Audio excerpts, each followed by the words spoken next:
Hi everyone, welcome back to this channel. Today, I'll be showing you how to use Google Pay on your iPhone.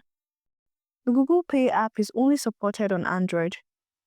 As of now, you can only use Google Pay on your iPhone on the web. Here's how to do it. Open your web browser on your iPhone and go to pay.google.com. If you're using Chrome and have previously logged into your Google account like me, you'd automatically get logged into your Google Wallet.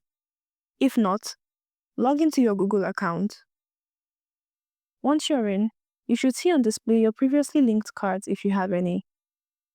To add a card, tap on Add Payment Method. Input your card details here and then save to add a credit or debit card.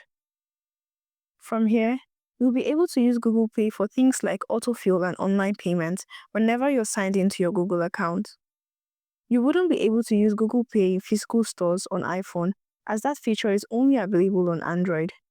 But if you want to pay in store, you can always use Apple Pay by selecting your card from your Apple Wallet. The good news here is you can add the same cards to both Apple Pay and Google Pay, so you're covered for both online and offline purchases. I'm hoping this helps you. Please make sure to hit the like button and leave a comment if you have any questions. Thank you for watching and see you.